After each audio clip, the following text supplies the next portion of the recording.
Carbon tetrachloride cannot be hydrolyzed while silicon tetrachloride can be hydrolyzed. Why? यानी carbon tetrachloride का hydrolysis possible नहीं है जबकि silicon tetrachloride का हाइड्रोलाइसिस पॉसिबल है। क्यों? आइए जानते हैं। तो इसके पीछे का रीज़न जानने के लिए हमें कार्बन और सिलिकॉन का इलेक्ट्रॉनिक कॉन्फ़िगरेशन पता होना चाहिए। कार्बन के एटॉमिक नंबर होता है कार्बन का एटॉमिक नंबर होता है 6। तो इसकी इलेक्ट्रॉनिक कॉन्फ़िगरेशन होगी 1s2 2s2 2p2। अगर खोल कर लिखें तो 1s2 2s2 के अंदर एक ही फर्दर ऑर्बिटल होता है और उसी के अंदर 2 इलेक्ट्रॉन होंगे और p के फर्दर 3 ऑर्बिटल्स होते हैं 3 एक्सिस पे, px py एंड pz, यानी 2px 2py एंड 2pz। तो p के अंदर कुल मिला के 2 इलेक्ट्रॉन हैं। तो हुन्स रूल के मुताबिक हम p शेल को इस तरह से फिल करेंगे कि हर एक ऑर्बिटल के पास एक एक इलेक्ट्रॉन जाए।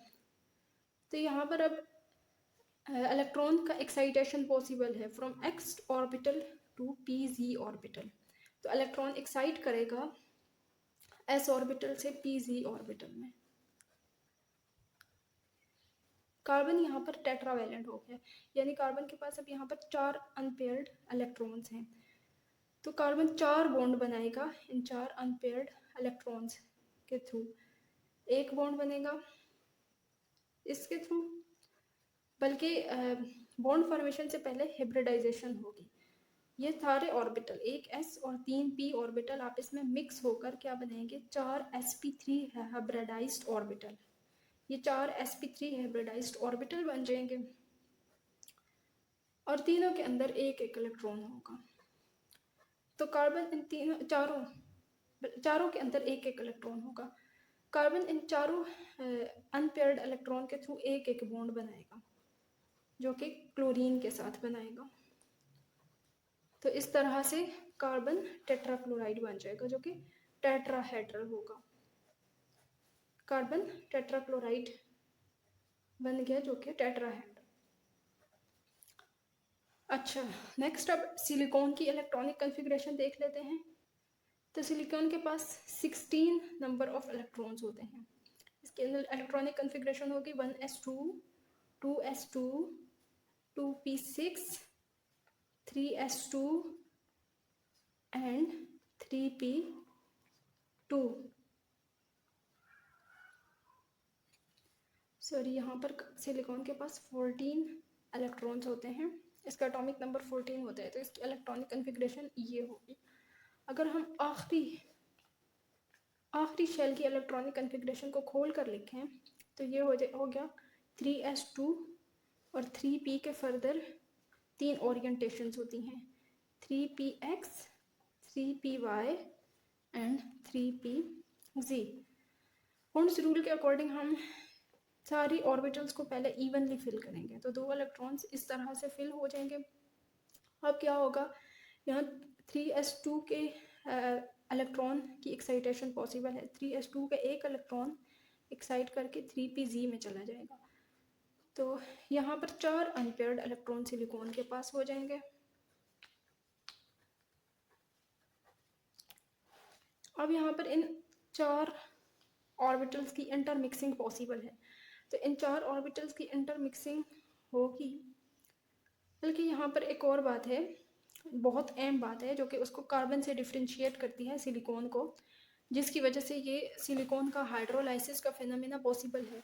वो ये है कि यहाँ पर सिलिकॉन का एक 3d ऑर्बिटल भी होता है, क्योंकि तीसरे शेल में d सब शेल भी पॉसिबल है। पहले शेल में सिर्फ s होता है, दूसरे शेल में s और p होते हैं, जबकि तीसरे शेल में s p और d होते हैं। तो d ऑर्बिटल यहाँ पर खाली रहेगा, 3d ज़ीरो ही रहेगा। तो यहाँ पर अब होता क्या है कि इन ऑर्बिटल्स की मिक्सिंग हो जाएगी। मिक्सिंग के नतीजे में 4 sp3 हाइब्रिडाइज्ड ऑर्बिटल बनेंगे। 4 sp3 हाइब्रिडाइज्ड ऑर्बिटल अब बॉन्ड फॉर्मेशन करेंगे। तो सिलिकॉन भी टेट्रावैलेंट ही होगा। इन अनपेयर्ड इलेक्ट्रॉन्स के थ्रू सिलिकॉन 4 क्लोरीन एटम्स के साथ बॉन्ड बनाएगा।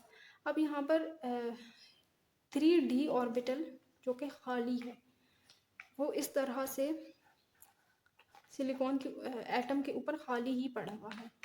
अब d ऑर्बिटल की 5 ओरिएंटेशंस होती हैं, तो ये ऐसे 5 डब्बे सिलिकॉन के ऊपर खाली पड़े हैं, इनके अंदर अभी तक कोई इलेक्ट्रॉन नहीं है। तो अगर सिलिकॉन टेट्राक्लोराइड का हम स्ट्रक्चर बनाएं तो वो कुछ इस तरह से होगा। सिलिकॉन, 4 सिलिकॉन के बॉन्ड होंगे क्लोरीन के साथ। अब ये स्ट्रक्चर वैसे तो टेट्राहेड्रल है, यानी ऐसे टेट्राहेड्रल स्ट्रक्चर कुछ इस तरह होता है, लेकिन समझाने के लिए यहाँ पर मैंने ये इसके बॉन्ड एंगल्स का ध्यान नहीं रखा। अब ये सिलिकॉन के 4 बॉन्ड बने हुए हैं 4 क्लोरीन के साथ। एट द सेम टाइम यहाँ पर सिलिकॉन के ऊपर वैकेंट d ऑर्बिटल भी पड़ा हुआ है, जो कि यहाँ पर मैंने इलेक्ट्रॉनिक कन्फिग्रेशन के अंदर शो किया है। इन 4 अनपेयर्ड इलेक्ट्रॉन के थ्रू तो सिलिकॉन ने 4 क्लोरीन के साथ बॉन्ड बना दिए हैं, जबकि इधर बना दिए हैं। इसके अलावा वैकेंट d ऑर्बिटल भी सिलिकॉन एटम के ऊपर एज इट इज पड़ा हुआ है। तो जब कभी पानी के मॉलिक्यूल्स आएंगे सिलिकॉन टेट्राक्लोराइड के करीब, तो पानी का मॉलिक्यूल कुछ इस तरह से होता है, H2O। अब इस H2O में ऑक्सीजन के ऊपर 2 लोन पेयर ऑफ इलेक्ट्रॉन्स भी मौजूद होते हैं। इधर से दूसरा H2O आएगा,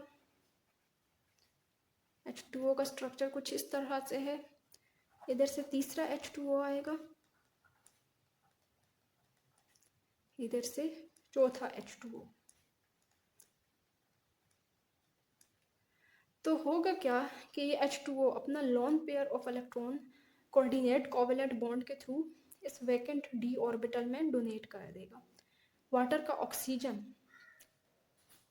अपना lone pair of electron coordinate covalent bond के थ्रू इस सिलिकॉन के वैकेंट d ऑर्बिटल में डोनेट कर देगा।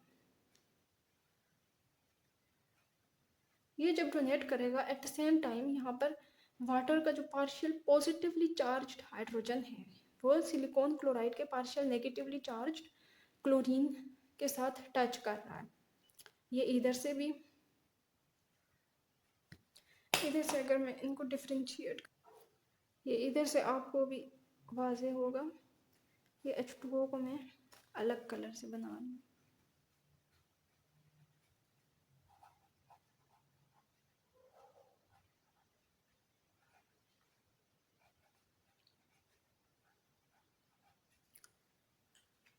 तो अब यहाँ पर होगा क्या, ये पार्शियल पॉजिटिवली चार्ज्ड हाइड्रोजन और पार्शियल नेगेटिवली चार्ज्ड क्लोरीन आपस में बॉन्ड बना देंगे। इधर से इसका पार्शियल पॉजिटिवली चार्ज्ड हाइड्रोजन और पार्शियल नेगेटिवली चार्ज्ड क्लोरीन, इधर से ये, तो ये 4 HCl के मॉलिक्यूल यहाँ से निकल जाएंगे, -4 HCl हो जाएगा। तो पीछे क्या बचेगा, सेंटर में सिलिकॉन और सिलिकॉन के साथ 4 OH।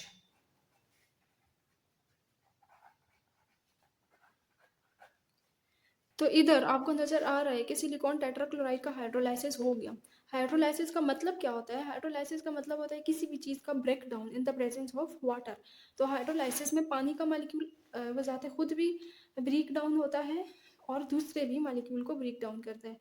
जैसे देखें यहाँ पर सिलिकॉन टेट्राक्लोराइड था, ये 4 पानी के मॉलिक्यूल्स के साथ रिएक्ट किया, तो हुआ क्या, यहाँ से ये पानी का मॉलिक्यूल टूटा और इधर से सिलिकॉन से 4 क्लोरीन एटम ब्रेक हुए। तो सिलिकॉन के साथ इधर से 4 OH जोड़ गए, तो SiOH होल 4 बन गया और साथ में 4 HCl के मॉलिक्यूल्स बन गए। तो ओवरऑल इसका भी ब्रेक डाउन हुआ और पानी के मॉलिक्यूल का भी ब्रेक डाउन हुआ।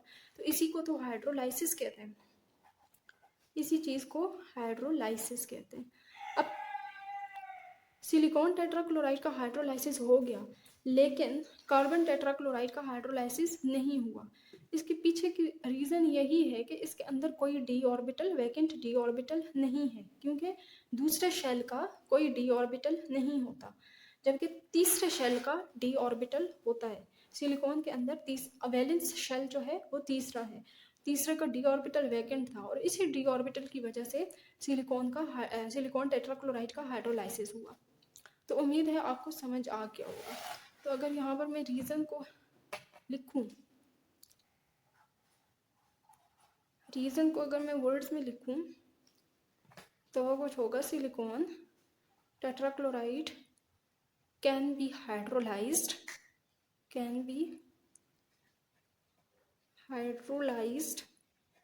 because of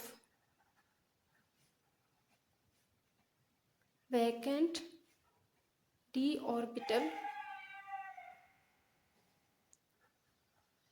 present on silicon atom, while carbon tetrachloride cannot be hydrolyzed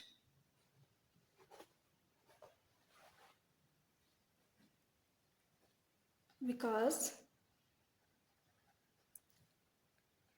it has no vacant d orbital.